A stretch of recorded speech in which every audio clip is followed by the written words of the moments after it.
My name is Nathaniel Rhodes, and for the past 20 years, I've served in the Central Intelligence Agency, rising through the ranks to become a senior operations director. My job has taken me across the globe, Middle Eastern conflict zones, shadowy corners of Eastern Europe, and clandestine meetings in East Asia. I've spent countless nights orchestrating missions, recruiting assets, and preventing crises before they ever reached the headlines. Now, at age 45, I was ready for a taste of normalcy. With my wife, Serena, and our teenage son, Caleb, we sought a stable life in a quiet, all-American neighborhood. When I learned there was an opportunity to run covert ops from a stateside desk, I jumped at it. This new role meant less traveling, more time with family, and a chance to settle into a home we could truly call our own. We chose Sycamore Falls, a picturesque suburban community in the Midwest known for its leafy streets and charming colonial-style homes. The local homeowners association, the Sycamore Falls HOA, was rumored to be strict but mostly harmless. At least, I remember thinking, strict rules about front yard flower beds shouldn't be too hard to handle. I had no idea that the HOA president, Belinda Barnes, infamously nicknamed Karen by the exasperated neighbors, would soon test the limits of that assumption. As we'd soon discover, her tyranny stretched beyond petty citations for unkempt lawns. Before long, Karen's arrogance and lust for control would lead her to commit unspeakable acts, including framing innocent veterans for espionage. And that was a line I couldn't allow her, or anyone, to cross. We arrived in Sycamore Falls on a bright, crisp morning, a moving truck groaning with our furniture. Our new house sat at the end of a cul-de-sac, boasting a wraparound porch, a lush backyard, and neat hedges that Serena intended to shape into whimsical topiaries. We were still unloading boxes when a sharp knock on the door startled me. Standing there was a woman in her early 50s with meticulously styled blonde hair, wearing a tailored blazer over pressed slacks. Under one arm, she clutched a thick binder with the HOA emblem embossed in gold. Her entire demeanor radiated authority, or at least her version of it. "Hello," she said, flashing a guarded smile. "I'm Belinda Barnes, but everyone here calls me Karen. I'm the president of the Sycamore Falls HOA." She extended her hand with mechanical precision, as though each handshake were a formality she had to endure. I returned her handshake politely. "I'm Nathaniel Rhodes. My wife, Serena, is inside, and our son's around somewhere. I like to greet new residents personally." Karen's gaze swept over the half-unpacked boxes on our porch. "I hope you've had a chance to review our HOA guidelines. We enforce them strictly to preserve our community values. I'll be dropping off the official binder. Please familiarize yourself with it right away." Her eyes flicked toward the curb, where the moving truck's front wheel overlapped the sidewalk by a couple of inches. She pursed her lips. "We have a rule about vehicles blocking the walkways, by the way. You'll want to move that soon." "Sure," I said, fighting the impulse to roll my eyes. "We'll get right on it." She nodded, as if I'd just been given an official directive. "Welcome to Sycamore Falls, Mr. Rhodes. I'm sure you'll find our community delightful if you follow the rules." With that, she turned sharply and strode off, clipboard pressed against her side. The distinct wave of tension she left behind lingered in the air. I exhaled, reminded of a cardinal lesson from my CIA days. Sometimes, the biggest threats don't come from warlords or insurgent groups, but from seemingly ordinary people who wield small power like a weapon. Over the next couple of weeks, Serena and I settled into a pleasant routine. Caleb started his sophomore year at the local high school, joining the soccer team and making friends. Meanwhile, I worked from a secure facility about 30 minutes away, coordinating overseas missions from behind a desk. It was a dramatic change of pace. No more sudden calls at 3 a.m. from field agents behind enemy lines. Sycamore Falls, at first glance, was a storybook suburb. Children rode bikes along wide sidewalks. Neighbors hosted block parties on weekends, and a modest pond at the community's center offered scenic walking trails. Most of the residents seemed friendly, if a bit intimidated by Karen and her endless demands. Among our neighbors were several retired veterans.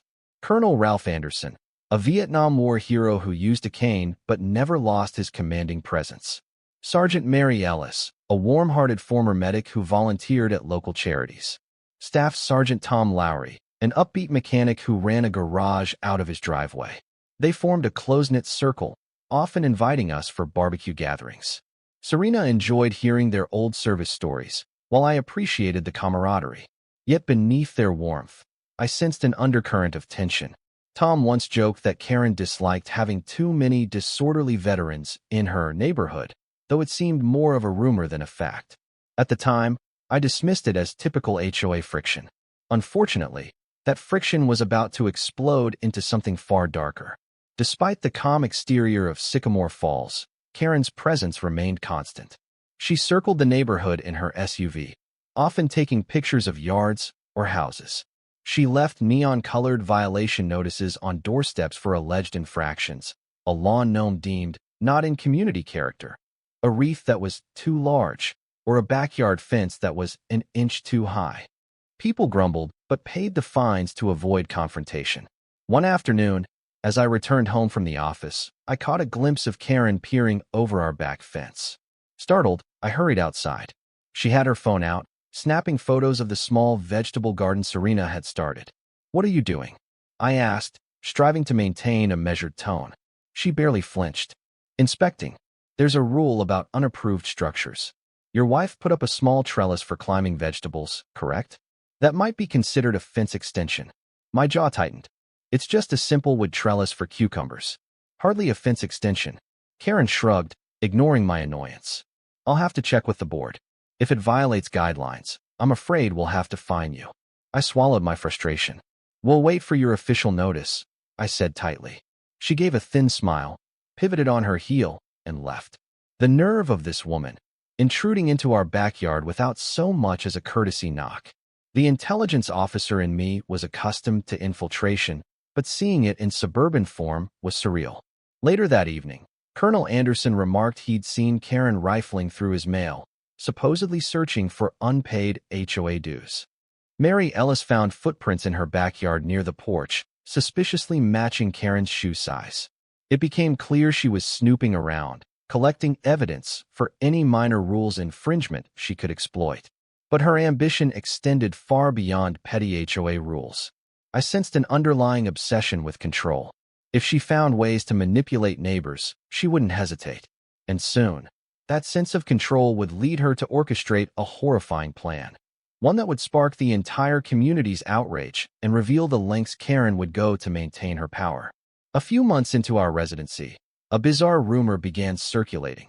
Apparently, the retired veterans in the neighborhood were up to something suspicious, some kind of illegal operation or foreign collusion.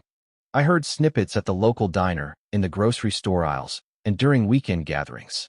People whispered that someone had alerted local authorities, suggesting Colonel Anderson, Mary Ellis, and Tom Lowry were meeting secretly to sell U.S. military secrets overseas. I found the idea laughable. The veterans had served their country with honor. Why on earth would they turn traitor in their retirement? Yet the rumors spread with unsettling speed. A sense of unease gripped the community. Government agents even showed up one day at Colonel Anderson's door, politely asking questions about recent suspicious activity. Anderson, of course, denied any wrongdoing. He was indignant. "I've given half my life to this country," he fumed to me. "Why would I betray it now? This has Karen's fingerprints all over it. That woman's always looked down on us. She wants us gone, and she'll stoop to anything." Mary Ellis and Tom Lowry faced similar harassment, calls from unknown investigators, threatening letters stuffed in their mailboxes, insinuating that they could be arrested if they didn't leave Sycamore Falls.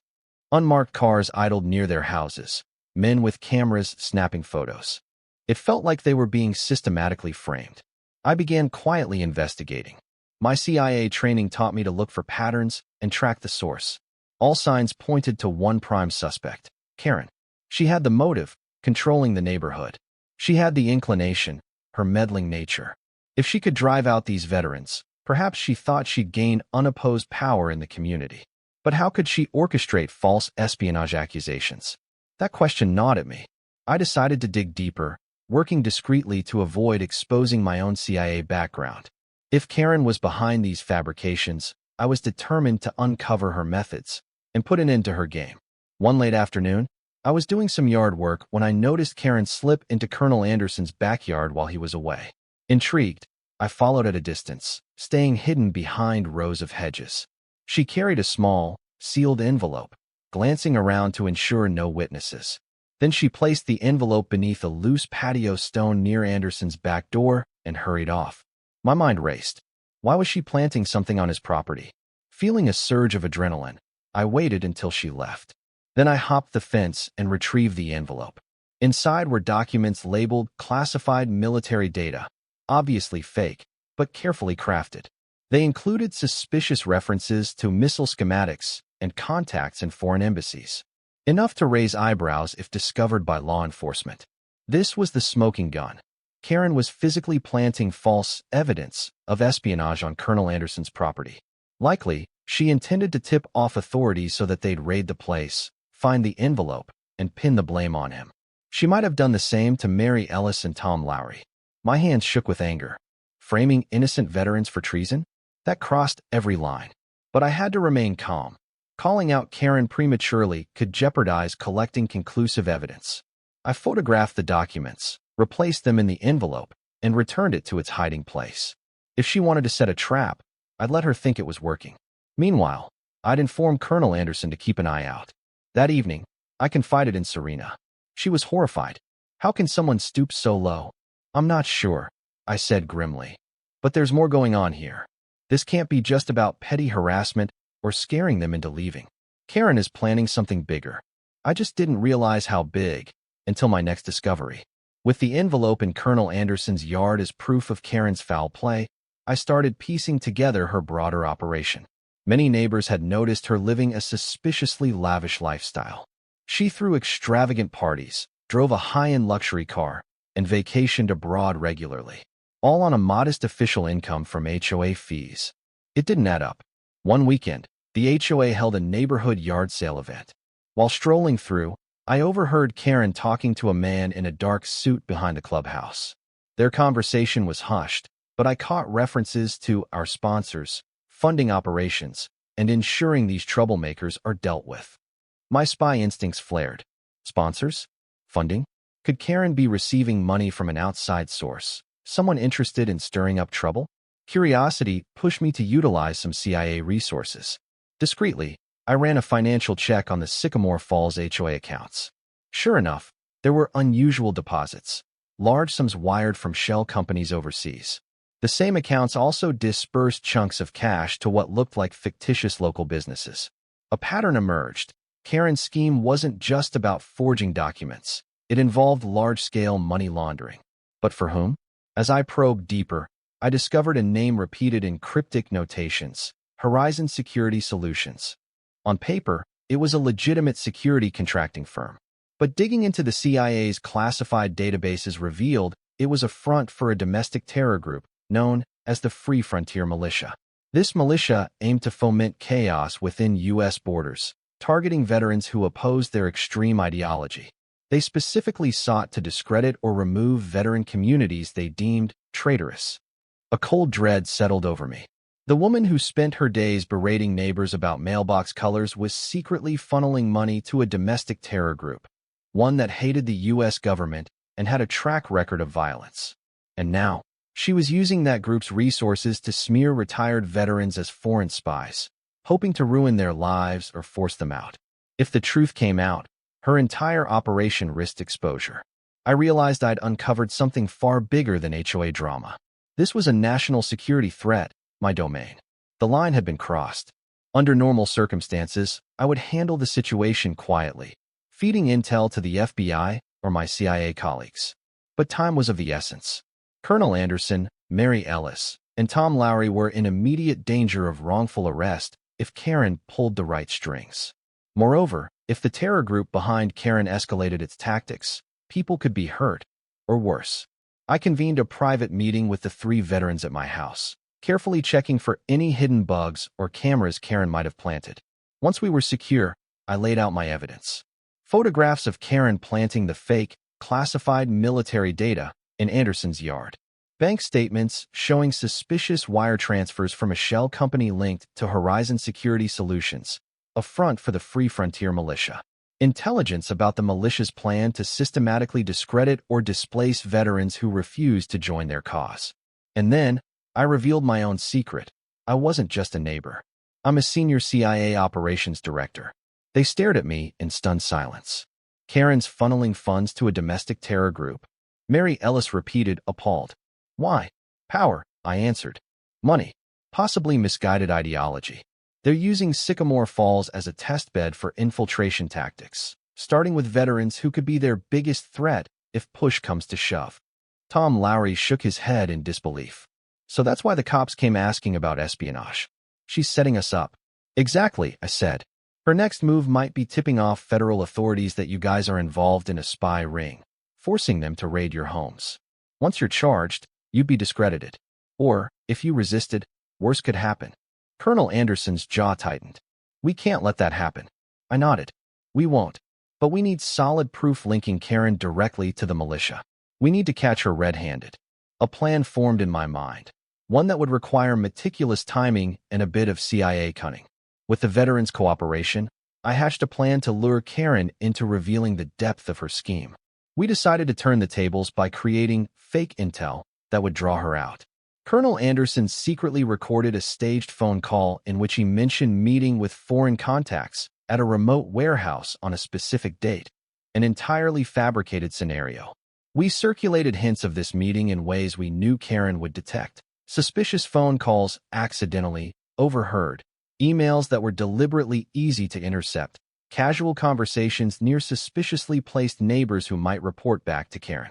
We wanted her to believe that her forged espionage claims had triggered a real operation, spurring her to act.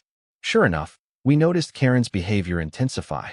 She spied on the veterans' houses late at night, made frantic phone calls from her car, and even demanded an emergency HOA meeting to pass new security measures. Behind the scenes, I used my CIA contacts to coordinate with the FBI's Domestic Terrorism Task Force. They were all ears upon hearing that Karen was bankrolling a known extremist group. We also prepared the warehouse location, rigging it with hidden cameras and audio recorders. FBI agents would lie in wait, disguised as cleaning crews or passing delivery drivers in the vicinity.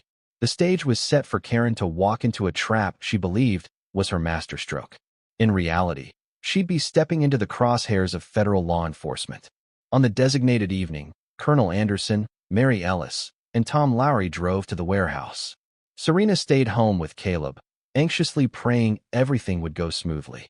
Meanwhile, I monitored the operation from a secure van parked nearby, in constant communication with an FBI special agent. The tension in the air was palpable. Under the cover of darkness, Karen arrived at the warehouse, flanked by two men in tactical gear. I recognized them from FBI files. Members of the Free Frontier Militia, labeled Person of Interest in multiple domestic terror investigations. My heart pounded. They were heavily armed, presumably ready to eliminate any traitors or foreign agents if they believed the espionage was real. Peering through a camera feed, I saw Karen in a fervent state. She barked orders. If they're handing secrets to foreign adversaries, we end them. This is bigger than HOA squabbles. We're patriots defending our homeland. A vile irony. She was pretending to be a patriot while funding an extremist militia that sought to undermine the U.S. from within. Colonel Anderson, Mary Ellis, and Tom Lowry played their parts, acting nervous in the warehouse's main loading area. They pretended to wait for buyers, though the only real presence was the hidden FBI team. One of the militia men advanced, brandishing a rifle. Hands where I can see them, he shouted. Mary raised her arms, feigning alarm. We're just. No talking. Karen snapped. She stepped forward, face contorted with triumph. We caught you red-handed. This is the end of the line for traitors. Meanwhile, I gave the silent go-ahead over comms. Stand by for breach on my signal. At that moment, Colonel Anderson calmly asked, Karen, you sure you want to do this? You're assaulting Americans on American soil without cause. Her voice seethed with self-righteous fury. You betrayed your country, Colonel. And I've exposed you, just as I planned. She gestured to the militiamen. If they resist, shoot. We'll spin it as self-defense against armed spies. The situation was seconds from violent escalation. My role was clear. We needed to intervene before any shots were fired. Adrenaline coursed through me. Over the radio, I gave the code word, Eagle. Within seconds, a flashbang rattled the warehouse.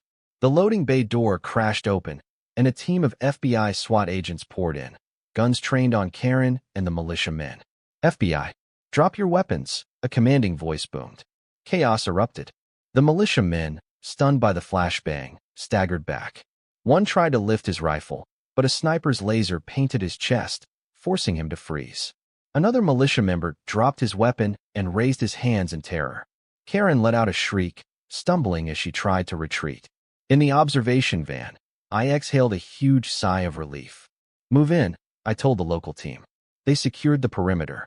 Colonel Anderson, Mary Ellis, and Tom Lowry rushed out of the line of fire, cooperating with the FBI while maintaining their "we're just innocents" in this setup front.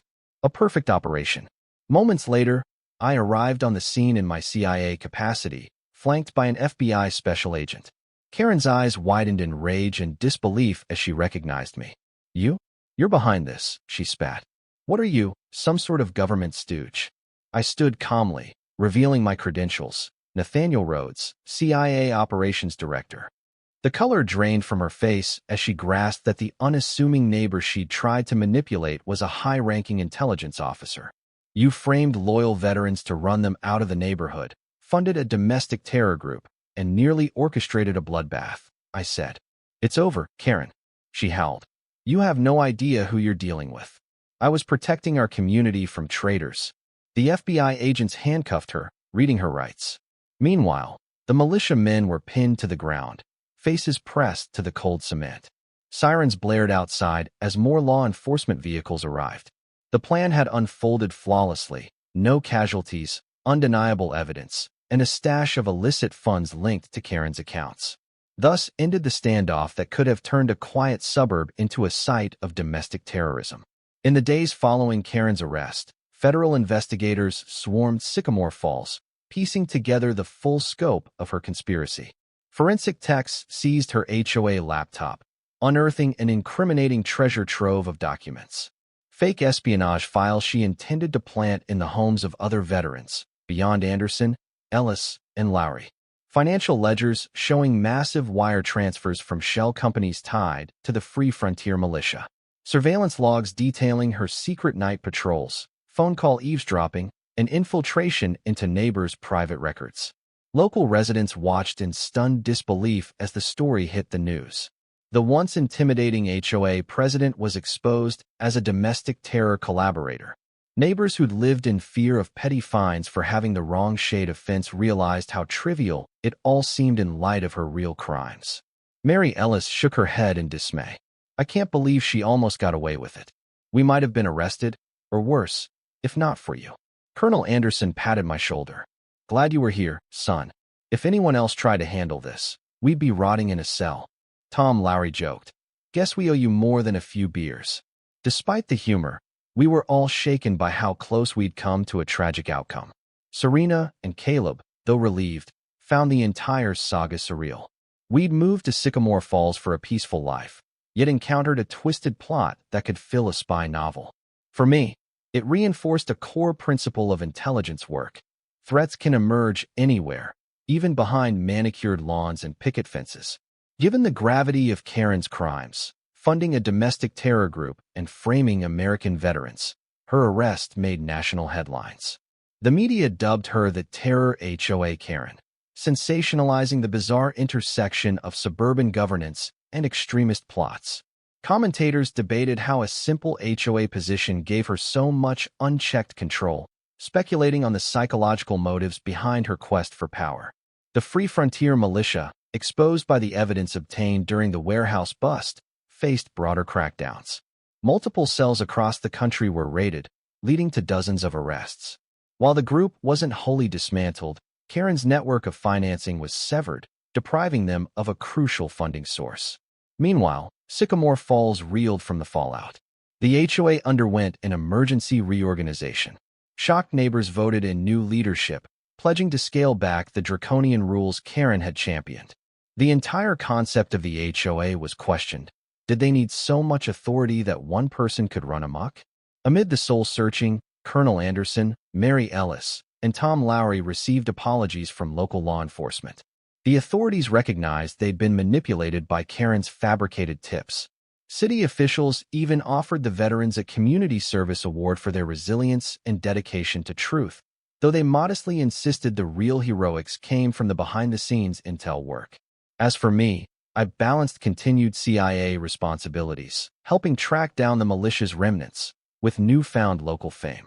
People recognized me from news segments that briefly mentioned my involvement as a federal official. I tried to maintain a low profile for my family's sake, but in a small suburb, anonymity was no longer possible. Karen's trial commenced a few months later in a federal court.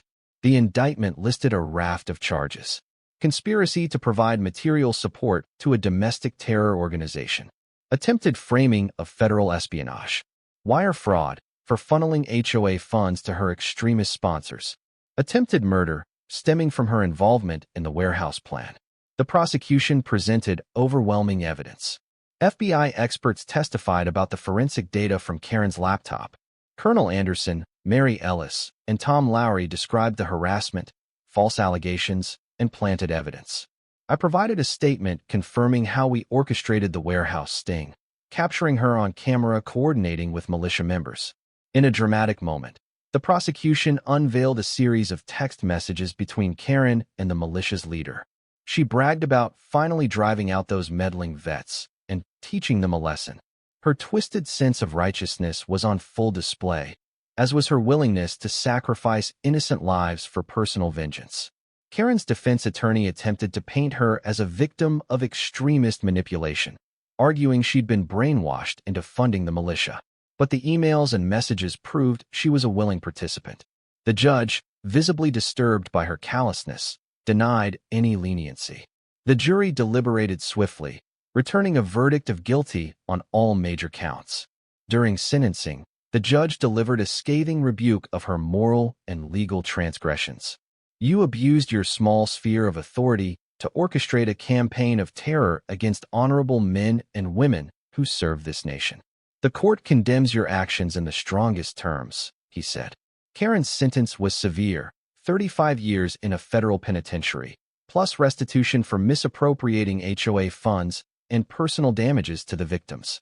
Additionally, the court ordered the seizure of her assets, her lavish home, luxury car, and any remaining funds, to repay the community and the individuals she harmed. As Karen was led away in handcuffs, local news cameras captured her final expression, a mix of fury and despair. Gone was the self-assured woman who once patrolled Sycamore Falls, binder in hand, dispensing petty fines.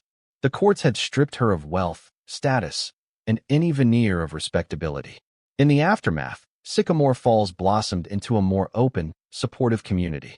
The newly elected HOA board slashed excessive regulations, focusing on real improvements like maintaining common areas and organizing family-friendly events. People breathed easier, free from the fear of a watchful Karen around every corner. Colonel Anderson joined a volunteer corps teaching leadership skills to local teens.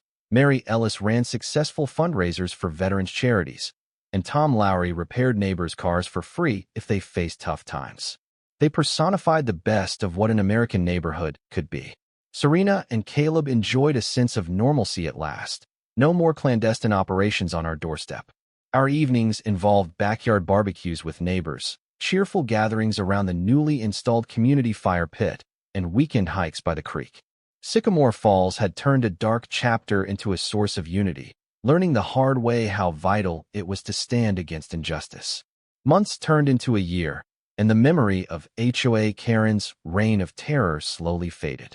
Still, reminders lingered: the changed HOA bylaws, the new wave of trust among neighbors, and a plaque the community put up honoring veterans who overcame adversity.